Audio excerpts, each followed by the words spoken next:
You're now tuned in to the Week 17 Fantasy Football Podcast with your hosts, Amalean, fourth from the cross, and Stat Guy Matt. Remember, trust no one except for these guys. What's good, everybody? It's week 3 of 17, and we're here for our first podcast of the week. I'm your host, fourth from the cross. You could just call me fourth for short. What it do is your boy Amalean, a.k.a. the Mexican football guy, ready to get things started. Stat Guy Matt here, 2 weeks down. 2 fantasy losses for me so far, 2 Texans losses, 2 Lions losses. Let's turn things around in week 3. Yeah, I mean, I didn't do too well this week either. You know, I'm 1-1 in pretty much all of my leagues now, I think. What about you, Amalean? Man, I'm biting my nails. I'm still looking for that first win in ours, so we'll see how it goes. I got a couple of players playing. We'll see how it goes. So, yeah, it's been ugly so far. Yeah, you know, some players that went off the first week didn't go off the second week. You know, it's just like that in the beginning of the season sometimes. Everything will work itself out, fellas. Don't worry. And to help with some of our listeners who are probably experiencing the same type of issues that we're going through, we're going to tell you a little bit about the waiver wire today. Waiver Wire Gold. So first things first, I think you guys know how this works. You know, we shout out who's who, what they do, and if they're worth the pickup or not. I guess we'll roll with the QBs first today. A couple of injuries around the league. I mean, we know Marcus Mariota is still hurt. He's still questionable for week 3 with that elbow. One thing you do need to note is Carson Wentz is supposed to start week 3. If you have him stashed away, I don't know, maybe I'd hold off another week, let him get back in the groove or whatever. But yeah, he's definitely going to be back. So that's a nice boost to your roster. But some of the pickups we might go over today, like our first one, for example, he was on the waiver wire last week. Mr. Ryan Fitzmagic, still putting up those big numbers. How do you feel about that, Amalean? Man, return of the Fitz. Did y'all catch his attire after that big win? Oh yeah. Boy had the chain. He had the glasses. God. Conor McGregor's twin up there. Yeah, I'm like, man, I feel like I think that Miami, that Florida vibe got to him, Oh yeah. He must have him a little Cuban mommy, Something, guys. But check this out. 2 weeks, okay? He's thrown over 800 yards and he's totaled 8 touchdowns with 1 interception. This guy is the number 1 quarterback right now in the league. Dude, I know last week we said, pick him up, stash him.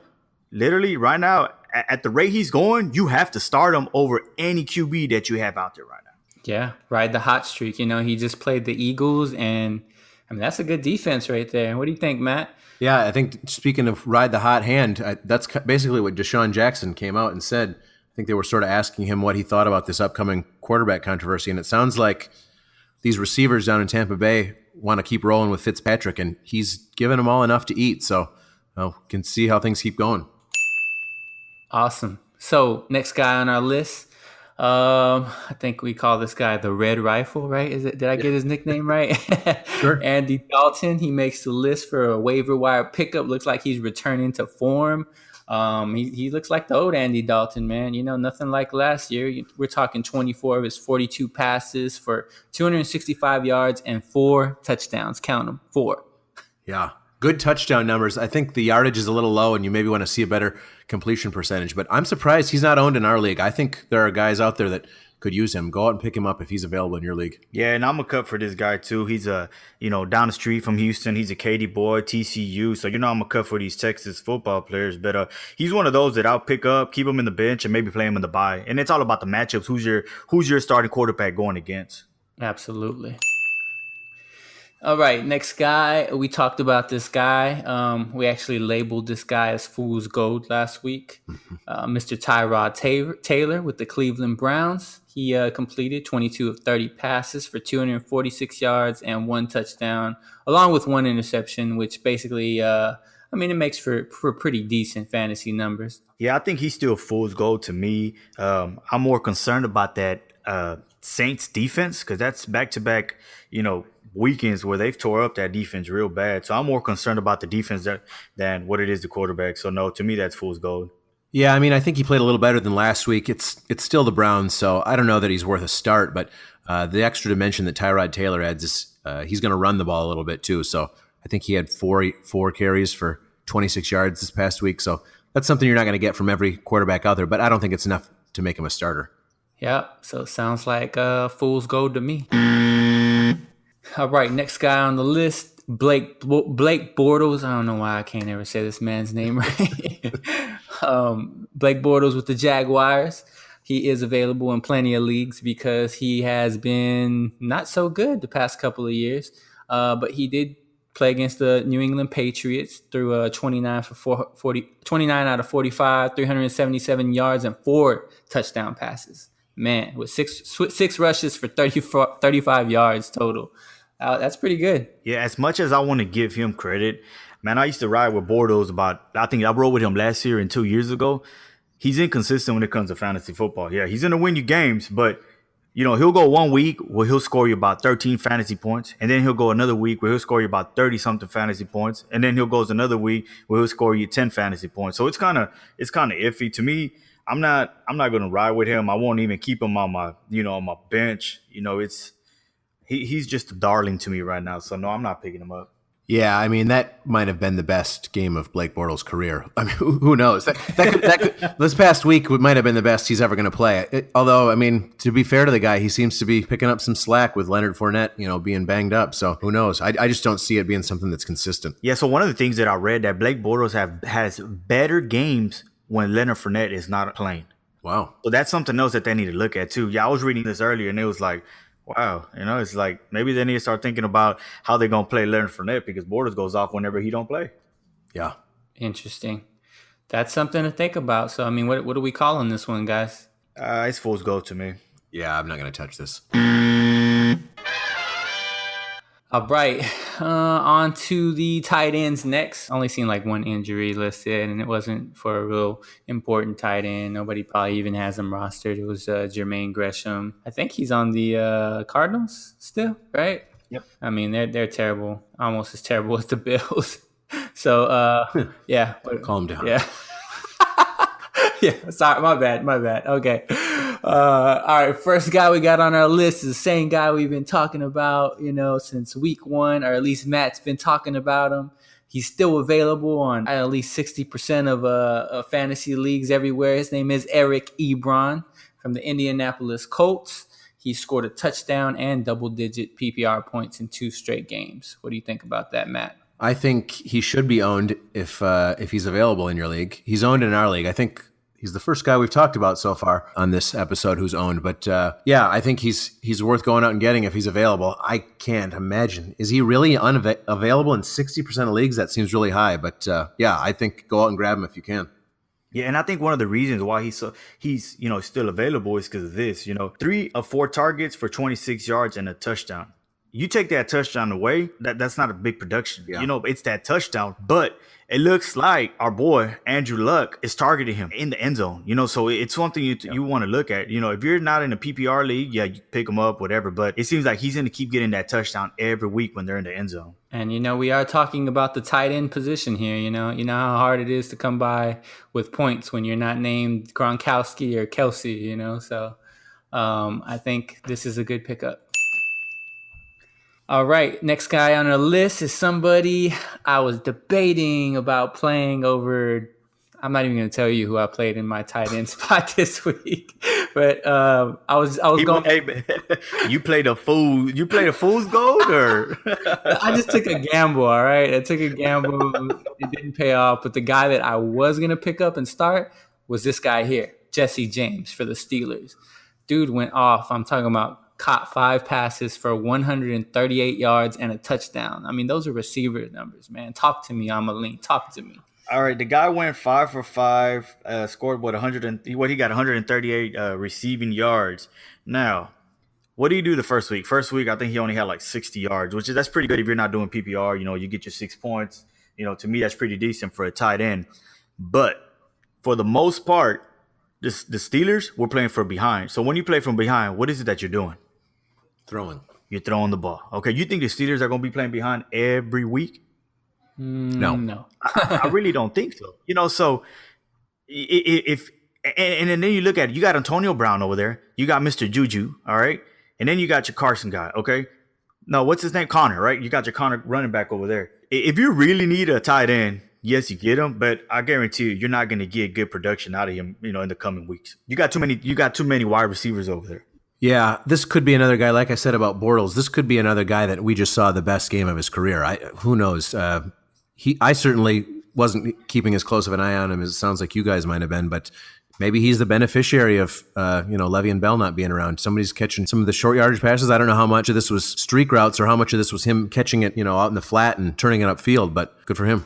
Yeah, I mean, Jesse James, he usually has like one game like this per year. And I was just kind of, on the fence, like, is it going to be this game versus the Chiefs? Which it was, and this was his game. But, I mean, other than that, man, this is fool's gold. Next guy, Austin Safaris Jenkins. He caught 3 of 5 targets for 23 yards and a touchdown. What do you think about that, Matt? Yeah, it's not a lot of yardage, but it doesn't much matter when you're getting red zone looks, and clearly he's getting that with that score. So 5 targets isn't bad for a tight end. You could certainly do a lot worse at a tight end position, especially before bye weeks start coming up real heavy. But he's certainly a good fill-in from week to week. Yeah, I'm riding with the same too, especially since the Cardinals' offense is all over the place. It's. I feel like that tight end they have now is going to be somebody that's going to give them the red zone because they can't even get the running game going. Yeah, I mean, he has a history of being pretty good at the position, especially in the red zone. So I don't know. It kind of sounds like we're leaning towards gold. Is that what we're leaning towards, or am I reading this wrong? Yeah, he's worth owning. Okay. Yeah, let's do it. All right. Next guy, Austin Hooper. I personally like the guy. I think he's a baller, but sometimes he gets targets, sometimes he don't. I mean, dude caught all 5 of his targets for 59 yards and a touchdown. What do you guys think about that? Okay, well, dude did catch everything for 59, but I'll also look at it like the week before. The week before, he only had 3 receptions for 24 yards with no touchdowns. Maybe it's the same thing. Maybe they couldn't get the running game going, so they started going, started throwing and started getting the tight ends involved. So I feel like as long as Freeman is out, he's going to be getting the receptions. Yeah, I mean, he certainly is worth starting, I think, most weeks, but maybe not starting, but having on your roster most weeks. I think this week's a tough week, though, going up against Carolina. Maybe not the best matchup if you're trying to stream someone week to week, but yeah, Austin Hooper's worth a tight end number 2 spot. Yeah, the last time he had a good performance like this was last year, week 10. So it's like I said, the guy's inconsistent, but I feel like if Freeman's out, you play this guy. Who else catches for them? It's Freeman. Freeman not being out there, they go to the tight end. All right, I like it. I might pick him up this week. Waiver Wire Gold. All right, so moving on to the running backs, a couple of injuries. Actually, there was a lot of injuries that went around, but I don't think any of them are actually sticking. One was LaShawn McCoy with the ribs. He did return to the game, but they said he's questionable for week 3. You got Melvin Gordon, the upper body. He exited the game, but he's expected to be ready for week 3. We got Dalvin Cook with the hamstring. He's questionable for week 3. Leonard Fournette with the hamstring. He missed week 2. He's expected to be ready for week 3, so that's good for Fournette owners. Todd Gurley exited the game. He's expected to be ready for week 3. I think he just got tired of scoring touchdowns. That's all that was. Joe Mixon, knee surgery. Everybody knows he'll be out for 2 to 4 weeks. Devontae Freeman, knee, still expected to miss 2 to 3 weeks, so probably like week 5 he'll be back or so. Darren Sproles, I mean, I guess nobody really cares about Darren Sproles because he doesn't do anything. But J.I. Ajayi, he had a back issue, but they said he'll be ready for week 3. And I guess that's pretty much it. So I guess the biggest one here is probably going to be Joe Mixon. And that's going to be great news for people who already have Giovanni Bernard and the people who want to get Giovanni Bernard. Oh, man. Guys, remember a couple of years ago, this guy was, if I'm not mistaken, he was one of the top running backs in fantasy, and then they went and they drafted, I think it was it Hill from LSU? Yeah.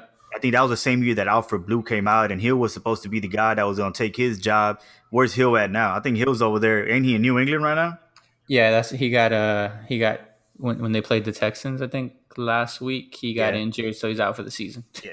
You guys, if you really need a running back, you pick up this guy and you just go with it, but once Mixon comes back, he's losing his job right away. So if you really for the guys that had Mixon, if you could go get Bernard, go get him.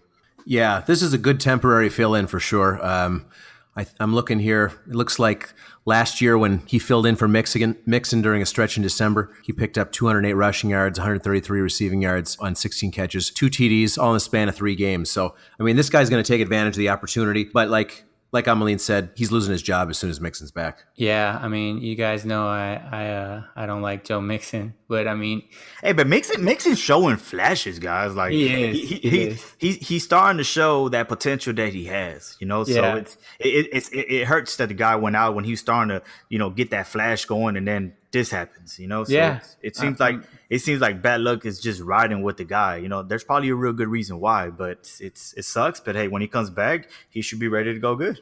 Yeah, I mean, Joe, I seen him play Thursday, and it kind of like changed my mind about him. He looks way different than last year, and I feel a little bad saying what I said about him. I might have even drafted him if I knew he was going to be playing this good, but he's out now, so I don't know. Maybe he will be a bust after all. But Giovanni Bernard, he's definitely in there.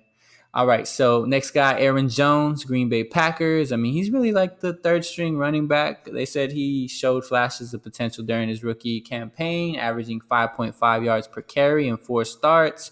See, the thing about Aaron Jones is you got Jamal Williams, which they love him for his pass protection. And then you also got Ty Montgomery, which they love as a receiver. But apparently Aaron Jones is that guy. What do you guys think, Matt? Hold on, here I come. Matt, sorry, but I got to interrupt you, okay? Okay. That is not the only thing the guy got going right now, okay? One of his biggest problem is he cannot stop smoking. The guy's on that marijuana, okay? He's a happy guy. I don't have no problem with that. But that's another problem he has because he took a 2-game suspension because of that. Fell again. Now we're looking at another Josh Gordon. Other than that, you take that away. Last year, the guy had 200-yard rushing games. If he could keep up and he could stay on the field, the guy's worth it. Yeah, I'm glad I don't have to deal with the same drug policy that Aaron Jones does. I think that's one of the biggest, one of his biggest roadblocks. We do not test, as far as I know, here on Week 17 fantasy, so that's a good thing. But like you guys were saying, Aaron Jones is probably the best pure runner in this backfield, but he's trash at everything else. So, he's got some other things to get together before he's worth a start. Yeah, I'm a Jamal Williams owner, and the only reason I don't really like this is because I think it's going to turn this backfield into more of a committee. But I don't know. It sounds like we don't like Aaron Jones. Am I right? Is this fool's gold? I think just because in the situation that it is, you have like a 3-headed monster over there, maybe even a 4-headed monster over there in Green Bay. It's a week-to-week thing, but it's kind of like the New England situation. Who do you start? Yeah, fool's gold then.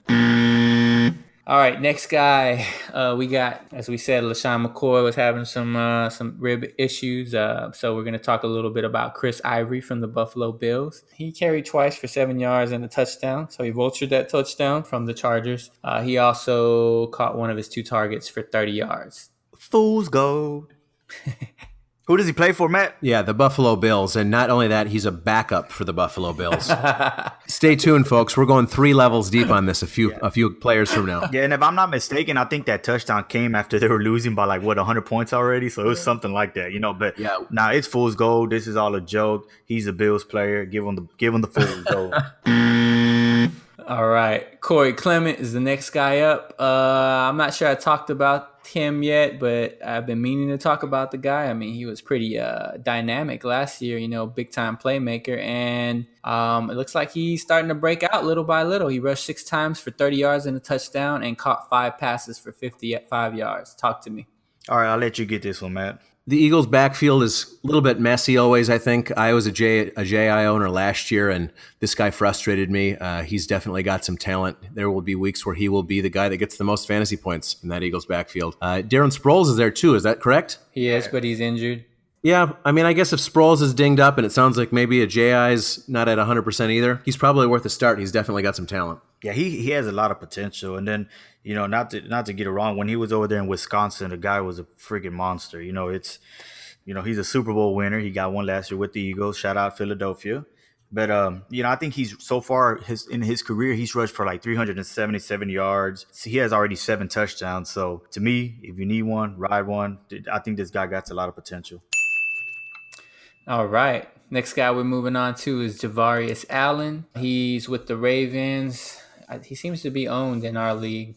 He is. But what do you think about this guy? Yeah, I'll take this one because Javarius Allen kind of ruined my week this past week. Didn't ruin. I had several problems that I needed to overcome, but I'm a Alex Collins owner, and Alex Collins had better numbers across the board except for that one score that Javarius Allen came in and took from him. I mean, they're splitting touches. It's not like it's Alex Collins' backfield all to himself. So this guy is probably worth owning. It was just a rough week that I happened to be matched up against the backup who was taking my starters' points. Yeah, I think he's worth it. I think he's worth the roster spot for sure, at least the flex. I mean, I owned this guy last year, and he put up decent numbers. He actually came through for me when I needed him most, so kept me out the Sacco Bowl.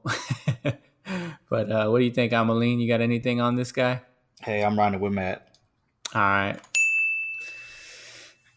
All right. So next guy, Theo Riddick. I think we should let Matt talk about Theo Riddick. Yeah, Matt. I don't know if I'm reading this right, but did he have 0 rushing yards?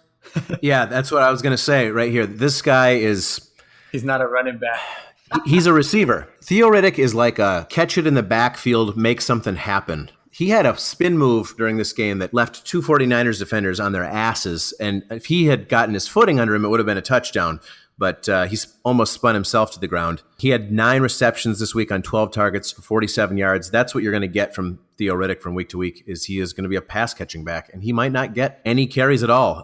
LeGarrette Blount got a lot of carries before he got himself thrown out of the game. And Kerryon Johnson looks like he is going to be moving into a starting role within the next 2 to 3 weeks. That's who I want to see. That's who, guys, Johnson, waiver wire, Lions running back, pick him up. All right, Riddick, fool's gold. Fool's gold. Oh, man. If you're a PPR, I mean, he's worth the look. Guys, it's not even worth it. He's not even worth it for the PPR. Come on, guys. That's 9 points if you're in PPR right there. Okay, but guess what? 9 points in PPR, if you score 9 points, that's horrible.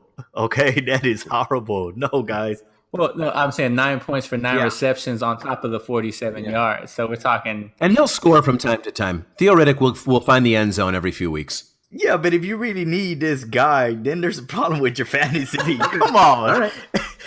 Don't give him that. We can't give him that Lions treatment. All right. No, all right. Guys. Come on.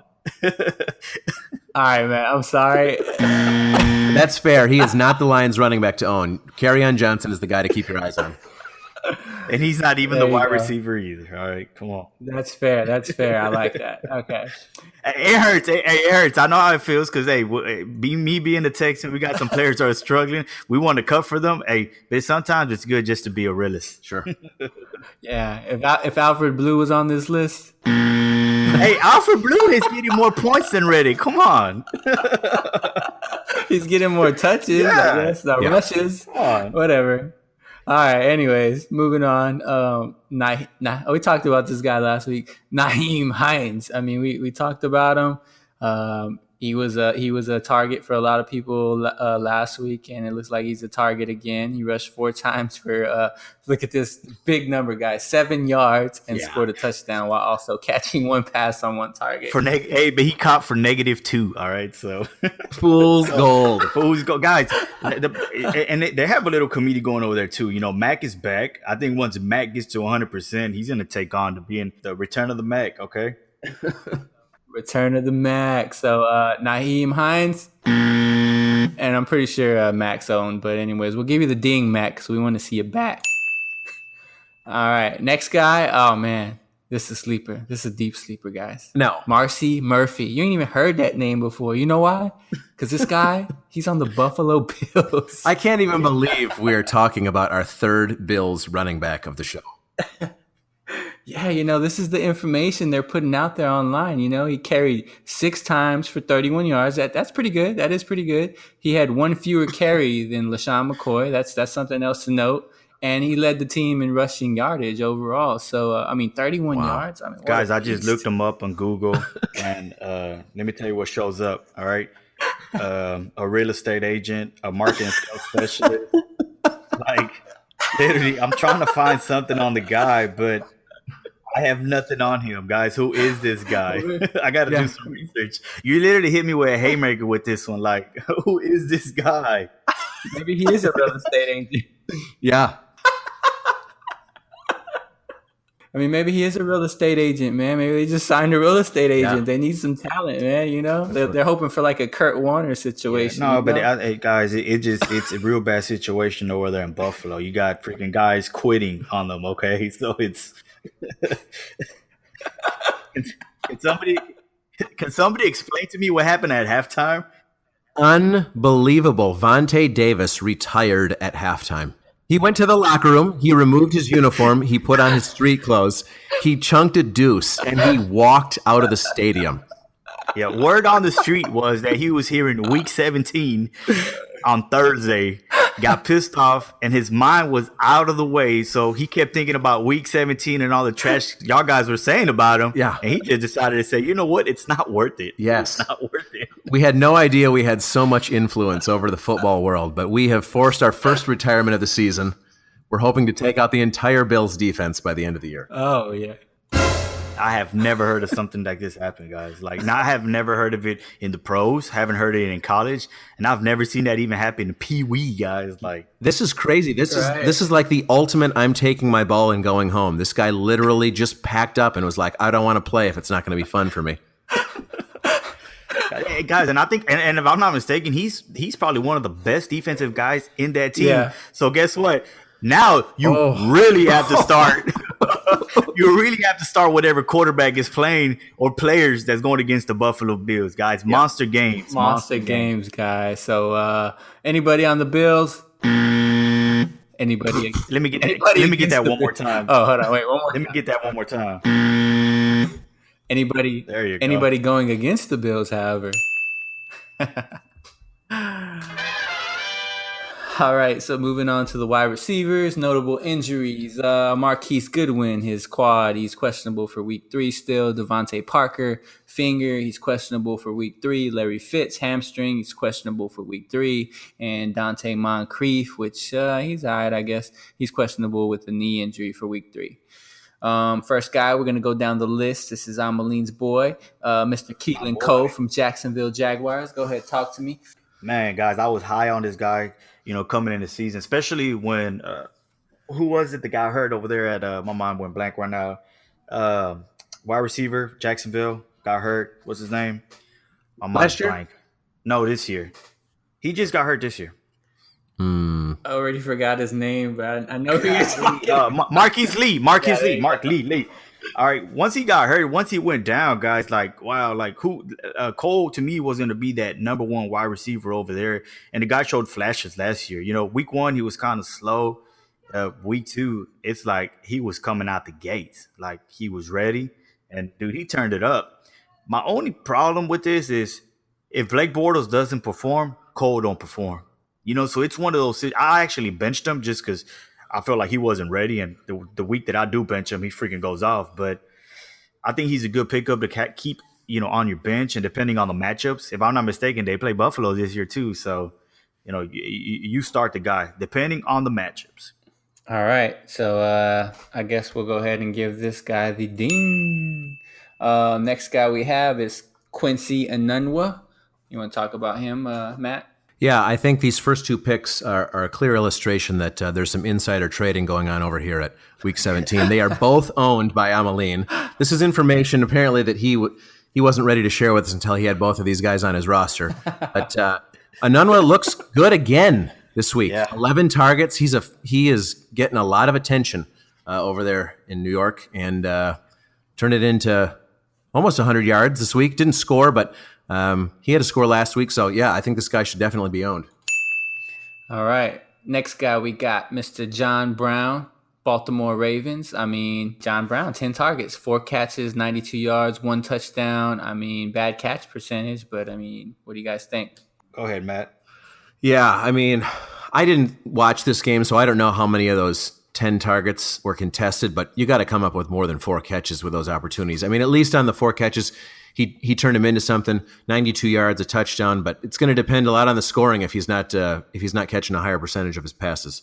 I mean, Yeah, and I feel if it's one of those where you got to see what he does in week 3. If you want to pick him up, put him in your bench, because at the rate he's going, he's been, week 1 he had a touchdown, week 2 he had a touchdown. If week 3 he gets another touchdown, it's going to show that most likely at the rate he's on, he's going to get a touchdown almost every game. So it's one of those, you keep him in your bench, ride him, depending on the matchup again, that's when you play him. all right. Next guy. Man, this guy, he's a monster. Kelvin Benjamin for the Buffalo Bills, only 3 targets, 2 catches, 19 yards, but he scored a touchdown. Guys, do you think he had all the right to talk crap about Cam Newton? Literally. Well, wasn't he saying, didn't he say something about that? Yeah. His production was due because of a bad quarterback play or something like that. And then Cam Newton addressed him and he wants to just walk away. Yeah, I remember that. Come on, guys. Dude, you play for one of the shittiest teams in the NFL. You have no right to even open your mouth. It's no. Yeah, all these ex-Carolina Panthers, they're all so mad when they leave the organization. Steve Smith was mad. Josh Norman? He's the cornerback. Yeah. He was mad when all these guys are talking a lot of mess when they leave Carolina. I don't know what the deal is, but a lot of their best play came when they were in Carolina for the most part. Yeah, and if you look at it, what's Carolina doing? Carolina's still putting up numbers. These guys here, they're probably the problem to the Bills. So no, he's a fool's gold to me. He plays for Buffalo. Get him out the way. All right, next guy. I'll go ahead and talk about him because I do own him and I have been preaching his name a little bit. Yeah, I know he's on the rise, especially if one of these Bucs receivers ends up going down. Mr. Chris Godwin, 6 targets, 5 catches, 56 yards and a touchdown. Fitzmagic, he's given everyone in that Tampa Bay wide receiver corps the opportunity to eat, and they raved about this guy all preseason. I mean, it's just a matter of time. He's a big body. He got hands. He can move. I mean, they're developing him. I mean, I say the half the season, he's going to be the other Mike Evans on that team. So I'm going to ride with this. All right, so Geronimo Allison, he's a Packer. He's been doing pretty good. I mean, how you guys feeling about him? Yeah, he's one of those that I'll pick him up. I don't think I will ever start this guy. But if there is, if you want to have like a pretty good backup, because I think once somebody goes down from the Packers, this guy's going to move into that, wide receiver 1. He'll be the starter there. So to me, I'll pick him up, but I'll just keep him in my bench. Yeah. I think he's available in our league, but he's probably worth owning. Yeah, for sure. What do you think about Dez Bryant, Matt? I think he doesn't have a team, so until that changes, I don't know that he's worth owning. Hey, you don't think they're going to pick him up now that Mr. Josh Gordon got traded to the Pets? Yeah, who knows? It'll be interesting to see where he lands. Yeah. I mean, the word on the street is that the Cleveland Browns are not engaging in any talks with Dez Bryant even after the Josh Gordon trade. So I don't know. I don't know what the hell to believe, but yeah, but I think so guys, just deep in my heart, his performance last year was horrible. So yeah. I don't know. To me, it's I want to give him the ding. I want to give him the fool's gold. Paper, scissors, rock. Let's give him the fool's gold. I like it. All right. So the following names that I'm about to list, they're basically just all fool's gold, guys. So if you hear any of these names called and they're in your queue to get claimed for the week, go ahead and delete that queue. So first guy, Calvin Ridley. Next guy, Terrell Pryor. Then Tavon Austin, D.D. Westbrook, Paul Richardson, Antonio Callaway, Tyler Boyd, DJ Moore, Dante Moncrief, Albert Wilson, Rashard Higgins, Philip Dorsett, Willie Snead, Jarius Wright. If you have any of those guys in your queue to get claimed this week, please don't. It's fool's gold. All right. We got the APFC Commissioner's Corner. APFC is the All Pro Fantasy Club. This is our league. We just want to talk to you a little bit about it. All right, guys, what's going on in our league right now? The hottest league out there, one of the best. No feelings. Talk all the mess you want. People don't get their butts hurt. You talk crap, we talk crap back at you. That's just the way it goes there. And this past weekend, we had a little issue with some system malfunctions. I want to say that. Okay. Greatest ever. All right, Mr. Greatest Ever was trying to add a player, okay, and was pissed off. I guess he was trying to add Carson Wentz, couldn't get him. He lost him. Still don't have no proof on that. And then he tried to add a kicker. First of all, I don't know why he's trying to add a kicker when at the time you have one of the best kickers in the league. Who's now injured, actually. Who's not injured, which maybe now you need to go pick up that kicker that you were trying to pick up, because now I showed you what was the problem, so but not sure if it's an iPhone thing. But what happened was we told the guy, well, just delete the app, refresh, restart. And he said, I already did that. I'm trying to do it from the computer, where I think it was bullshit. Still have no proof on that. So I was at home. And I'm one of those who are like, fuck, I got to figure out what the hell was going on, because I don't want that to happen to me too, Yeah. I was messing with it. Well, what it was is he was trying to pick up the player from the activity sheet, okay? You don't pick up players from there. There's a button on the app that says players, where all your free agent players at. That's how you pick up players. You do not try to pick up a girl on the internet that has no picture. Boy, you're going to get catfished. So pick up something on the right. If it says players, pick them up there. All right, we got to figure it out. We fixed it. He's good to go. Now go pick up that kicker you're trying to pick up. Yeah, man. Oh, man. Mr. Frank. Good stuff. Good stuff. Good stuff. One of our favorites. Definitely. All right. Pro talk. A little bit of pro talk. So, we like to give you guys some tips. We want you to be better. We want you to win a championship like we've won before in the past, So the tip we have for you today is don't overthink your lineup. I know that's pretty hard to do, especially if you have a lot of good players, or if you don't have a lot of good players. I mean, just don't overthink your lineup, man. If you have studs or you have stars, don't ever not start them just because they're playing against a certain team. Like, what the hell is wrong with you? Don't do that. Start your guys, for one. That's one thing I would say. Yeah, and I made that mistake this week, guys. I had was it Breda, and I had him on the bench. I had Cole on the bench, and I had Powell on the bench too. And I benched those guys. I made one of the biggest mistakes, and Lewis had a real good hot hand last week, and I played him against the Texans defense. They basically shut down the guy. But what happened was I was overthinking, okay? And that was my problem. I overthink. I should have just kept my original lineup that I had in there. But I started the season 0-1. It's rare for me to, start like that. I did a switch last minute, and it cost me the game, and now I'm 0-2. I had two decisions to make this week. I had to decide who I was going to start at quarterback, and I had to figure out what I was doing at flex. I think I got kind of lucky on the QB situation. Both Roethlisberger and Rodgers were questionable coming into the week. Roethlisberger went off big time. It wasn't enough to save my week from some other bad performances. But the flex spot, Tevin Coleman was an obvious pick when it became more and more obvious that Freeman was not going to be a factor. So who did King Sack start? He started Case Keenum over Cam Newton, right? Yeah, he started and the guys, the only reason he did this is he hates Gruden with a passion. You cannot let your feelings get to you when it comes to fantasy football. That's a mistake right there. Do not do that. Yeah, overthinking it. You're just overthinking it, man. Like, you don't start Case Keenum over Cam Newton ever. I'm sorry, you just don't. Even if Cam's had 2 bad weeks in a row, it doesn't matter, man. It's Cam Newton. Eventually, he's going to come out the funk, and he's going to put up his 30 points and be on with himself. And sure enough, he did. There you go. But yeah, I think that concludes it. Pro talk. So we're coming to the end of our podcast today. We actually we spent more time than we thought we would today. So let's go ahead and finish this out. All right, guys, make sure you tune in.